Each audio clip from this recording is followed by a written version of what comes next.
त्वमादिदेवा पुरुषा पुराणः त्वमस्य विश्वस्य परं निधानं वेत्तासि वेद्यं च परं च धाम त्वया ततं विश्वमनं कुरु।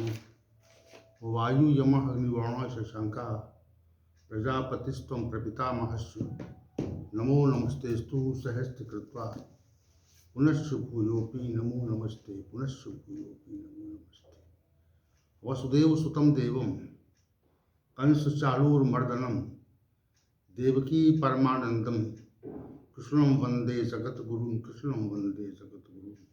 कृष्णाय वासुदेवाय हरे परमात्मने प्रणतक्लेशनाशाय गोविंदाय नमो नमः गोविंदाय नमो नमः।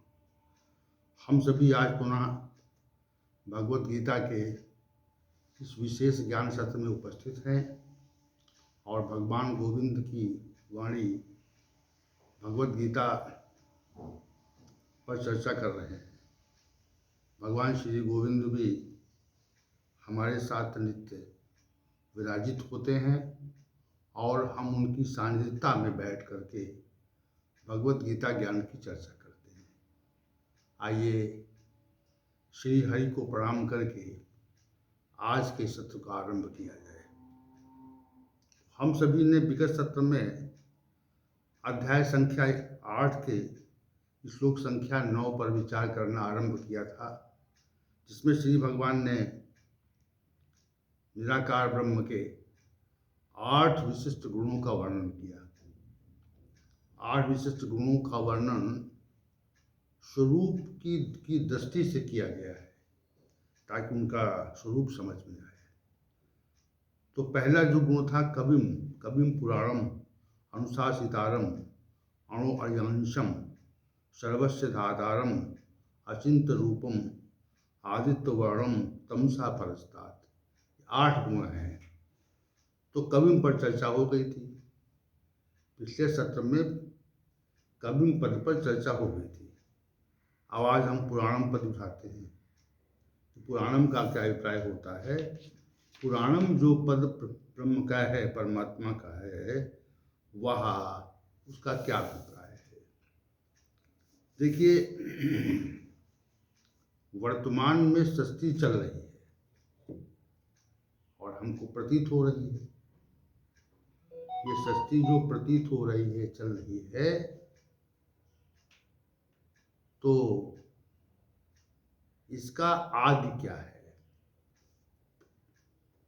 इसका कभी आरंभ हुआ होगा ना। कोई वस्तु प्रतीत होती है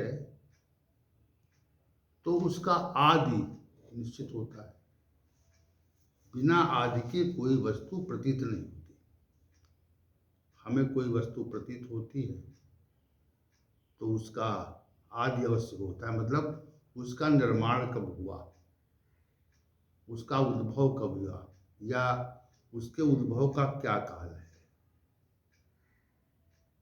कोई वस्तु आप देखें, कोई व्यक्ति देखें, कोई प्राणी देखें,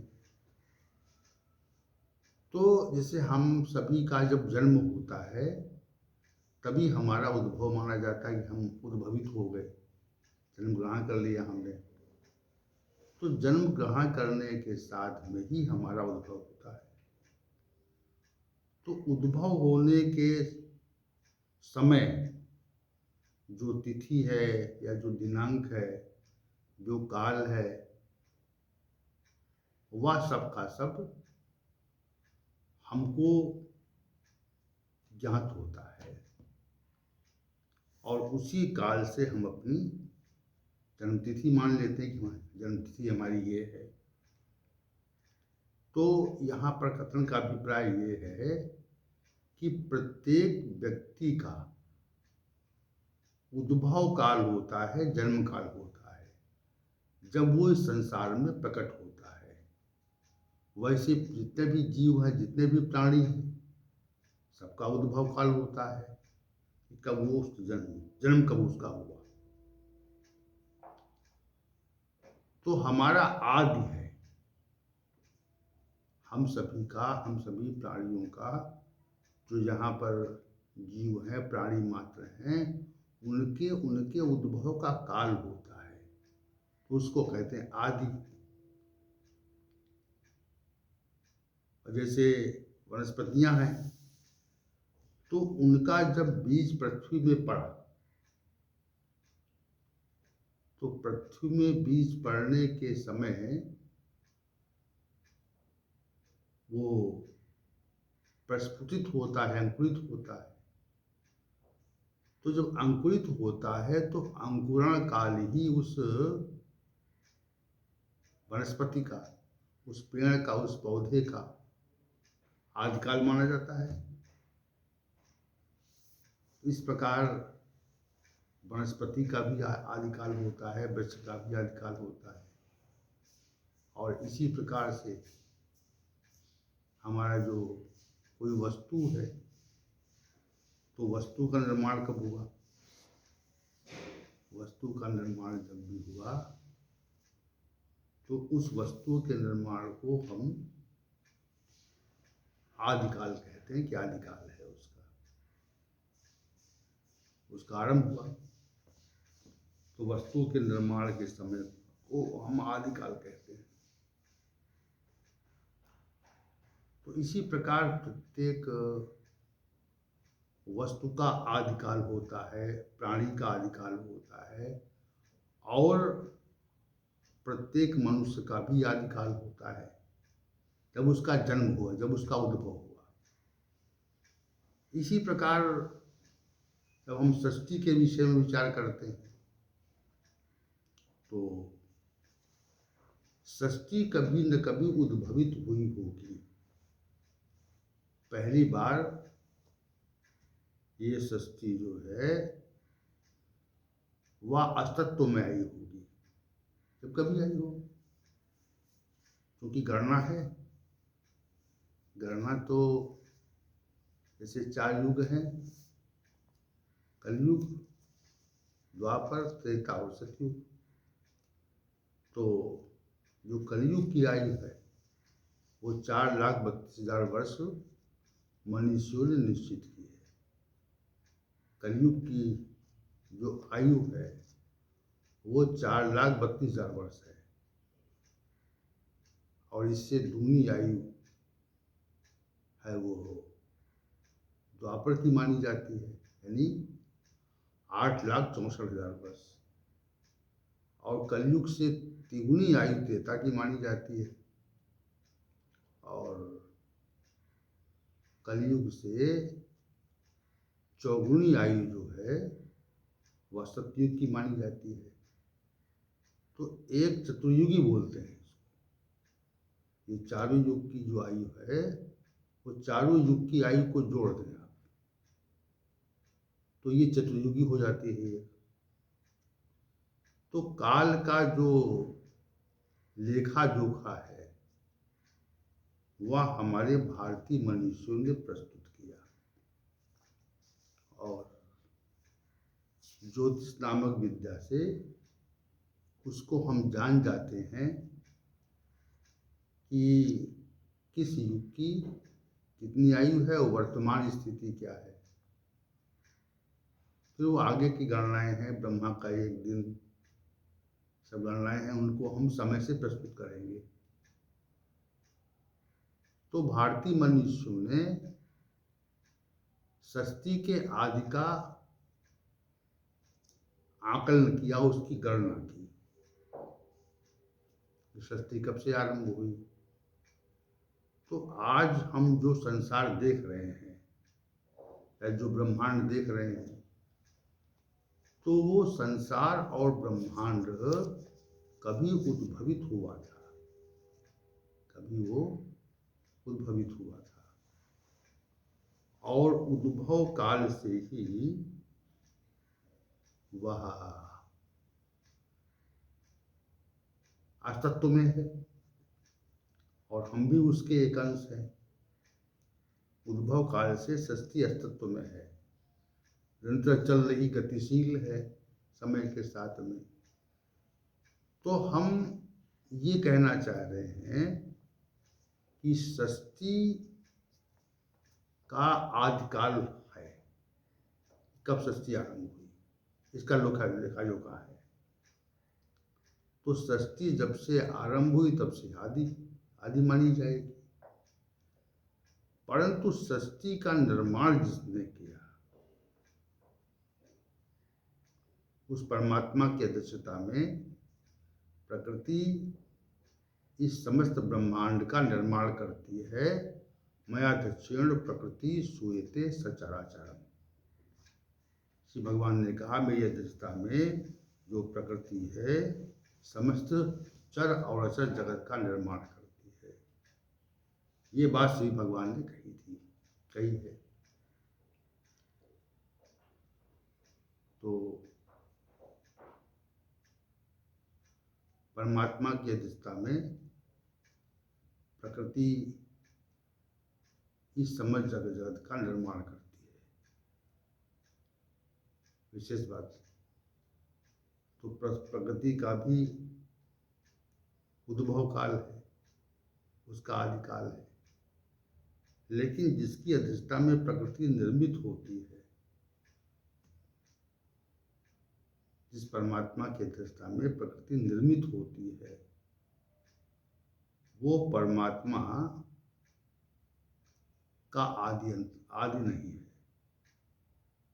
और जिसका आदि होता है उसका अंत होता है। आदि होने से उस व्यक्ति या वस्तु का अंत भी होता है। अगर आदि नहीं है तो अंत नहीं है। तो समझिए आप, तो अगर आदि है तो अंत है। तो सृष्टि का आदि है तो उसका अंत भी है। जब समापन होगा सृष्टि का, प्रलय होगी, इसको प्रलय कहते हैं, तो सृष्टि का अंत हो जाता है। तब तो सृष्टि का आदि भी है और अंत भी है। तो सृष्टि अनादि मानी जाए अगर, तो सृष्टि का आदि काल है इसलिए अनादि नहीं हो सकती, वो अंत काल भी है उसका। लेकिन जो सृष्टि करता है, जिसकी अध्यक्षता में सृष्टि का निर्माण होता है, वह अनादि है। जो पुरातन पद आया यहाँ पर, परमात्मा के लिए पुराणम कहा है। पुराणम का अभिप्राय यह है कि उसका आदि नहीं होता। अब सृष्टि की दो स्थितियां हैं। एक सृष्टि शांत रहती है, सृष्टि में कुछ नहीं है। जैसे हम निद्रा काल में सो जाते हैं, सोते हैं, और निद्रा काल में सोने के पश्चात जब हम जगते हैं तो हमारी जागृत अवस्था आरंभ हो जाती है। तो एक अवस्था सोने की है, स्वप्न की है, और एक अवस्था जो है वो जागृत है। तो सोने की अवस्था में भी हमारा अस्तित्व रहता है, शरीर प्रतीत होता है, श्वास प्रश्वास चलता है, प्राणापान चला करती है, हमारा अस्तित्व रहता है। लेकिन हम उस समय जागृत अवस्था में नहीं होते, हम जागते नहीं, सोते हैं, यानी क्रियाशील नहीं होते, चेष्टा विहीनता रहती है हमारे यहाँ। जब हम सोते हैं, सुषुप्ति काल में होते हैं, तो हमारी सुषुप्ति अवस्था में, निद्रा काल में, हमारी चेष्टाएं जो हैं वो शून्य हो जाती हैं, चेष्टा नहीं होती। ये बात तो है। तो जागृत में चेष्टाएं होती हैं और सुषुप्ति काल में चेष्टाएं नहीं होती। तो शांत शरीर शांत हो जाता है, और जागृत अवस्था में शरीर जो है वो क्रियाशील रहता है। तो इसको षष्ठी के उद्भव और अस्तित्व में आने की बात को समझाने के लिए हमने सुषुप्ति और जागृत की बात करी। 24 घंटे में 8 घंटे सुषुप्ति अवस्था होती है और 16 घंटे लगभग जागृत अवस्था होती है। तो जागृत अवस्था में जब हम जागते हैं तो हम क्रियाशील रहते हैं, और जब सोते हैं तो अक्रिय हो जाते हैं, चेष्टा विहीन हो जाते हैं, क्रियाशीलता नहीं रहती हमारे अंदर। तो वैसे ही जब षष्ठी आरंभ होती है तो षष्ठी आरंभ होने के काल में जो जागृत अवस्था षष्ठी की है, जब उसका आदि आरंभ हो गया तो षष्ठी आरंभ हो गई और षष्ठी चलने लगी। जैसे हम जागृत अवस्था में आने के बाद में क्रियाशील होते हैं, अपने नित्य के कार्य आरंभ कर देते हैं, उसी प्रकार षष्ठी को आप समझे। षष्ठी जैसे ही क्रियाशील हो गई, आरंभ हो गई। तो कथन का अभिप्राय ये है कि हमारी जो जागृत अवस्था है वह षष्ठी चल रही है, वैसी अवस्था मान लें। लेकिन तभी तो षष्ठी आरंभ भी होगी, उसका आदि हुआ होगा। लेकिन जो षष्ठी करने वाला है, उद्भवित करने वाला है, प्रकट करने वाला है, अस्तित्व में लाने वाली जो सत्ता है, वो उसका आदि नहीं है, वो अनादि है। अगर उसका आदि हो जाएगा तो षष्ठी को निर्मित कौन करेगा? चाहे षष्ठी की सुषुप्ति अवस्था हो और चाहे षष्ठी के अस्तित्व की जागृत अवस्था हो, इन दोनों अवस्थाओं में जो षष्ठी है, चाहे चल रही हो चाहे वो न चल रही हो, तो दोनों अवस्थाओं में जो परमात्मा है उसका अस्तित्व रहता है। इतनी सी बात है। जो पुरातन पद यहाँ पे पुराणम कहा है, कविम पुराणम, क्योंकि आज पुराण पर चर्चा हो रही है, दूसरा गुण आज हमने उठाया है। तो पुराणम पद से जो संकेत है, श्री भगवान ने परमात्मा के पुराणम गुण से ये संकेत दिया है, ये कहा है कि वह परमात्मा जो है षष्ठी के पहले भी था और षष्ठी के होने के पश्चात भी रहता है। अगर षष्ठी शांत हो जाए और वो न रहे तो षष्ठी का आरंभ कैसे होगा? षष्ठी का आरंभ नहीं हो सकता। तो षष्ठी को आरंभ करने के लिए परमात्मा की जागृत अवस्था अनिवार्य है। या इसको इस तरह कहें कि परमात्मा की सुषुप्ति अवस्था नहीं होगी, ये कह दें। जैसे सूर्य है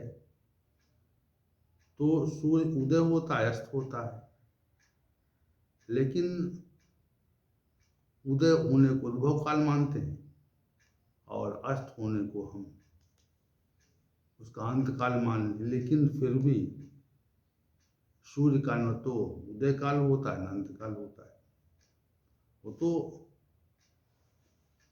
24 घंटे, ये प्रत्येक काल उसकी जागृत अवस्था है। प्रत्येक समय जो है उसकी जागृत अवस्था ही मानी जाती है। न कभी हमको प्रतीत होता है, लेकिन वो दूसरे देश में जाकर के उसका उद्भव हो जाता है, दूसरे राष्ट्र में उसको, यहाँ का सवेरा तो अन्य राष्ट्रों का, अन्य राष्ट्रों में रात्रि हो जाती है, तो वहाँ से सूर्य अस्त हो गया, अब यहाँ उदित हो गया। तो हमको प्रतीत होता है कि सूर्य का उदयस्त है, लेकिन सूर्य का उदयस्त नहीं होता, अनादि है वो, आदि अंत नहीं होता उसका। उदाहरण के लिए समझाने के लिए हमने कहा, तो ये जो पुरातन पद है, ये परमात्मा के की सदैव जागृत अवस्था का वाचक है या बोधक है, संकेत है। ये परमात्मा कभी सोता नहीं है, वो सदैव जागा करता है। चाहे षष्ठी की सुषुप्ति अवस्था हो, अस्तित्व की जागृत अवस्था, कोई अवस्था हो, प्रत्येक अवस्था में परमात्मा जागृत ही रहता है। इसलिए उसका आदि नहीं है, और जब आदि नहीं है तो उसका अंत नहीं है। परमात्मा का कभी उद्भव नहीं होता, क्योंकि परमात्मा के विषय में हमको जो भी जानकारी है वो शास्त्रों के माध्यम से ही है। शास्त्रों के माध्यम से, मनीषियों के वचनों के माध्यम से हम परमात्मा के विषय में कुछ जानते हैं, और उसी जानने के आधार पर हम परमात्मा के विषय में बातचीत करते हैं। हमारा कोई अपना अनुभव संदर्भ में नहीं है, हमने न तो उसको देखा है, न अनुभव किया, न आभास किया, न साक्षात्कार किया उसका। तो हमारा अपना कोई निजी अनुभव उस संदर्भ में नहीं है। केवल अनुभव परमात्मा के बारे में शास्त्रों में वर्णित तथ्यों के आधार पर, सत्संग में वर्णित मनीषियों के वचनों के आधार पर हम परमात्मा के गुण और स्वरूप का निर्धारण कर लेते हैं। इसीलिए तो मतभेद है कि कोई कहता सगुण है, निर्गुण है, निराकार है, साकार है। इसलिए इस तरह के जो तथ्य हैं वो इसी कारण है, क्योंकि निर्धारण कैसे होता है।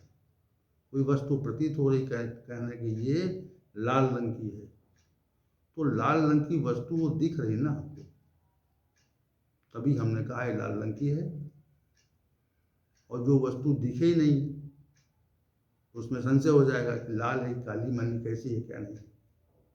जिस किसी ने देखा उस वस्तु को, जिस किसी ने देखा होगा, तो बताएगा कि भाई ये लाल लाल रंग की है, काली रंग की है। कोई कहेगा हरे रंग की थी। जैसी पर जिसको प्रतीति हो गई वैसा कहा उसने।